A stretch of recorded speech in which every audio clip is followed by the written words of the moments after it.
Yo, welcome to Breaking Through. Is the MoonSwatch hype dying? Is the MoonSwatch collection itself dying? I think so. This video will be discussing about this. Let's get into the video. So currently, on my wrist, wearing the pink moon face MoonSwatch, the limited edition, and my Blancpain swatch collaboration, the Indian Ocean with the black nail strap that came with it. So yeah, I mean, these two are pretty cool watches if you know about like the watch itself, the movements, and the specifications. It's, I mean, in itself, it's an amazing watch. You can't go wrong. But in the grand scheme of things now, the hype is slowly is going down. And mind you, the reason there was hype is you gotta understand. This all started around, you know, the 2000s, right? In the 2000s, I mean, this was before the Apple Watch. This was like post night, this was after, you had your 80s with your Casios, calculator watch, and your Swatch watches. And this was like around the time when like digital watches were becoming a thing. 2000s, you had G-Shocks. And those were like the next big colorful cool watches to own. I remember as a kid, I always wanted a G-Shock, and having kids wearing it was like, dude, I wish I was as cool as them. Cut to around, mind you, smartwatches and health watches were a thing, but it was not until 2014 when Apple had announced, as you know, the Apple Watch. With the Apple Watch, that made the whole smartwatch industry a big thing. It made Fitbit a bigger company. I mean, because people are looking for options. It made Pebble, even though Fitbit and Pebble are already think now even bigger. You had, obviously Samsung doing their thing. And then there was a lot of Android wear, from LG and Motorola. Obviously now you have OnePlus and Google Pixel doing it. But yeah, for a bit, and this is mind you, this is a couple years when smartphones became the big thing. Smartphones, and then the rise of smart devices like your tablets, smart AIs, kind of like your Windows 11 and 10 and 8, your smart TVs and all that. Everything was becoming like a smart device in that sense. And the fact that I was able to integrate with your phone, and you get to customize your watch face and have different strap was a cool thing. So for a while, I mean, it just, the whole watch industry, I would say, kind of went slowly declining. Obviously, smartwatches are expensive, so if you wanted to get a nice watch, most people would just get a Casio, right? A cheap watch with like, something silicone, like a Timex or Casio. Or most people would just not wear watches, or most people would either not wear watches or go to smartwatches. And obviously that was becoming the big thing. At one point it was suggested that, because it was a smaller iPhone, and iPhones was like the smaller, like, laptop, and that's so cool and all that like with that, this will replace our smartphones for a bit, especially since we had earbuds and whatnot that we can connect to it. But it was not until obviously around COVID time, and a little bit after COVID, around 2021, 2022, where, mind you, this is at a point where smartphones, I mean, didn't really decline, but the whole hype around using a smartphone and now using it as a tool was the thing, right? Around the time of when the iPhone had launched, all the way to, I will say, around 2020 to 2021, that's where, like, I guess the smartphone hype, right, of, oh my god, smartphones, the next coolest thing, sort of slowed out and went in a tempo type of thing. MKBHD did a amazing video on his channel, and I was just checking that out and checking the video from Taylor's of Tech. They did an amazing video on it. But yeah, especially with that, and then the whole like shrinking down at least smartwatches and had more functionality, there was not much you can do with it, right? Every smartwatch looked the same year after year. Doesn't matter if it was a square or like, circle, they all did the same functionality, same thing. And like the hype around those sorts went down.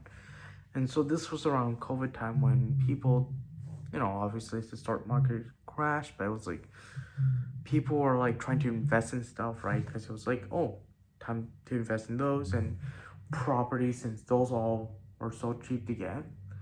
But then the whole thing around smartwatch, about the whole thing around getting luxury watches became a thing, and that's where people started getting into Rolexes and Omegas and all that. Obviously, with like the partnership between the Omega brand and the James Bond franchise kind of helped Omega kind of stay relevant. Obviously, when you talk about watches, it's either Casio or Rolex, right?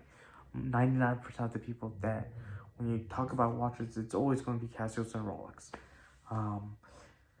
It was not until the phenomenon that happened. I want to say it was March of 2022. The most unique and most revolutionary, not revolutionary thing, but it was like the biggest thing that ever happened in that time period. That thing was the Omega Swatch collaboration. Usually you don't have a higher end brand from that category collaborate with a lower end brand from that category. Usually if it's like a higher brand or a lower brand type of thing, it would be like, hey, something like an Ed Sheeran G-Shock collab, or like a James Bond Omega collab, right? Or like a Swatch James Bond, collaboration. But this was the first time where a luxury high-end brand kind of collaborated with a lower-end watch brand. So it was a unique thing. So they decided to base it off the Omega Speedmasters, and the original 11 collection. It came out March of 2022. And the original 11 collection were based on the planets / celestial bodies of the solar system. So you had, and I did a video on it, right? I bought it. I bought my first Omega watch in 2023. It was the Mission to Saturn, my first one.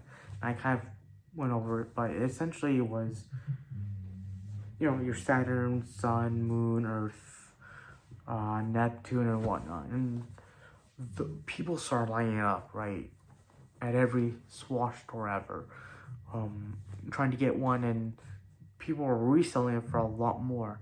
It happened around, obviously, from the launch show around 2023, beginning of 2024. I was able to pick one up from the Galleria location in Houston, Texas. It was Mission to Saturn, which I unboxed and showcased it on the channel. Well, not unboxed, but like showcased it on the channel. And it was a pretty cool watch. It was, I guess, my first, and not just me, but for a lot of people, it was the first high-end branded item they owned, especially for me. It was my first brand, like high-end luxury brand. I have had, like, at this point, like your Tissot's, Casio's, G-Shocks, your Citizens. Obviously Tissot, Citizen, I'm not saying they're not luxury or expensive, but $300-400, I mean, that's still a lot of money. But Omega, on the other hand, was like thousands of dollars, especially when you pick up a Speedmaster. That was like, starting price around $5,600, and for a used one you can pick up for like $3,000, probably like $2,000. But that's like, scratched up and everything. But yeah, for a lot of people, this was the Watch Jones, starting at $270. From that point till now, you've not just had the original 11 collection, but you've had the Mission on Earth collection, which I happen to own. One of them was just the Polar Lights watch, which I did a video on. the mission the moon phase watch. So you had your black and white Snoopy editions, which we still carry, which Swatch does still carry. But then in the moon phase collection of the MoonSwatch, you had your two limited edition watches. One of them came out the same year as the Snoopy editions, which was the Super Blue Moon phase, only for in the time of August of 2024, which I happened to, I started to work at Swatch at that time, so I was there for the launch of Snoopy Earth Phase Collection and the Super Blue Moon. Obviously, you also have, which I did a video on, the 1965 watch, which was the first MoonSwatch, the first MoonSwatch, which was an anniversary watch to an actual Speedmaster, and it's obviously, besides the mission to the moon, and obviously sort of the mission to moon phase Snoopy edition, the only watch to actually be a homage. And this was more of an homage to the watch, but the 60s one. This is 1965 one, so it uses the old Omega logo and the old scripture. But yeah, and then obviously the more latest one, which was a limited edition for only the month of August, Pink Moon Phase, which I have, which is no longer carried. But yeah, so far, I mean, people were buying it, and mind you, I started working around the time when the store had opened, Austin Domain, which was like in, I want to say, January of 2024. So yeah, I got to experience the hype. The most popular one, besides this one, the Super Blue Moon phase, was the Mission to Neptune, which was the one that Daniel Craig famously wore and an award show. And obviously, who doesn't want an Omega watch? Just like James Bond, especially Daniel Craig played him and paid for like close to $300, right? Brand new. People bought that. But I mean, now, look at it. It's 2025, and people are now already not just getting to the world of luxury watches, but the world of watches. And now they're looking for more options. Now, with there is still a lot of popularity in the MoonSwatch itself. And this was mostly the Omega. The hype itself has died down. There's a video I just saw recently. I will link it down below. But this YouTuber had talked about kind of like how the hype had died down on these MoonSwatches. And coming from an employee who has worked at Swatch, it is the case. We do get a lot of people that will come and ask for it and just only try out but not really purchase it. And it's not the thing that, like, the watch is terrible. It's an amazing watch. Firstly, it's like an official Omega watch for like what, starting price $270. It goes upwards of what, $310? $325, which is the Earth Phase edition. Pretty amazing watch, but people realize that you can get a nice chronograph for same price or even cheaper. Especially you can get like a nice G-Shock for a little bit cheaper. With stopwatch functionality, you can get a nice Seiko 5 with the GMT functionality for a similar price. You can get a Bulova, the chronograph Bulova watch that was worn in space. The Lunar Pilot, it might be a little bit expensive, starting at $500, but it is the watch that went to space, and it's the closest one to like a Speedmaster with that history, essentially. And so people have been looking into other options and whatnot, but no doubt this, made a big impact in the world of watches, especially since smartwatches took over the watch industry. It is a thing where people are looking for other replacements just because of what the watch is made from. The watch is made from bioceramic, so it's 1/3 biosource and 2/3 ceramic. But in other ways, it feels more like plastic. You look at any reviewer's video on it, it mostly feels like plastic, which isn't a bad thing. Especially I understand where they're trying to come from. If you want a stainless steel body, you might as well pick up a Speedmaster. You can also find not a Speedmaster, but an Omega watch for like used for like $900 in good conditions. But essentially, you know, it is a high quality plastic Speedmaster, and especially the movement of it. It's your ETA movement that isn't used in your chronograph watches, in like your Swatch chronograph watches. So they do have, Swatch does make chronograph watches in a stainless steel body. There's a couple that do resemble the actual Speedmaster in the stainless steel body for like $210, which is a better price point versus the Speedmaster MoonSwatch, which is around the starting price of $270, which ticks off a lot of people, especially from my experience in reports online where there has been like instances where the bezel will come off, or the movement has not been, well, not the movement, but the second hand dial will not be aligned at 12 o'clock like properly. It'll be out of line even if you try to fix it up. The bezel, and you know, not just the crown, but the pushers, the A&B pushers on the chronograph watch do fall out, which in a sense, when you buy a Swatch watch through the physical retail stores, they do come with a 2-year warranty, which will cover anything mechanical, which includes the bezel that falls off and the pushers and the crown. But even then, people are like, you know, for that kind of price point, I could just pick up something better, especially like with G-Shocks that are made of plastic, but it's like reinforced like material to where it would not break, and they are much cheaper, especially when you pick up a Timex that has a metal casing for that price point, or like a Casio for like $20, which is, you know, in a sense a better quality material than this sort of bioceramic one. We do make plastic and bioceramic watches in Swatch. Swatch does make it, but it is a thing where like they're built much better than this, especially the Blanc watch, which is also a bioceramic watch, but because this is also a diver's watch, it is built much tougher than this, which takes a lot of people off.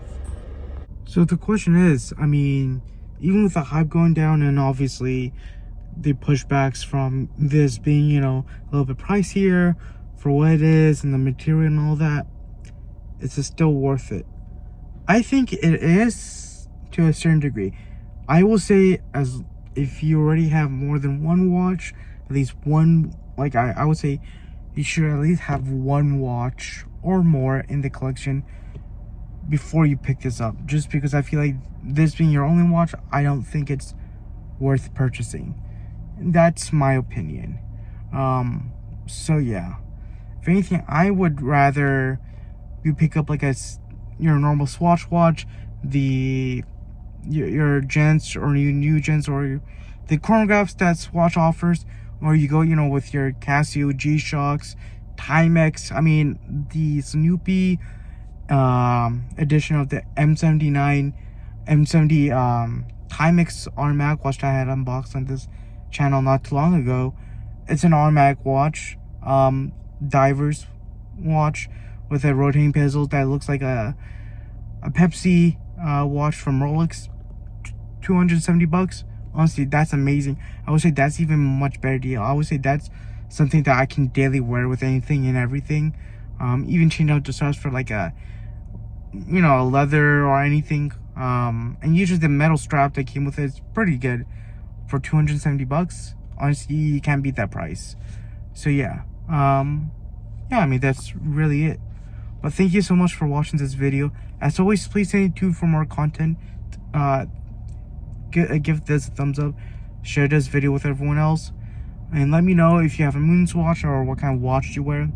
And I was just looking at the numbers before making this video, and I realized almost 99% of you are not a subscriber, so I will hit the subscribe button and click the notification bell icon to stay notified. So yeah, take care and stay safe.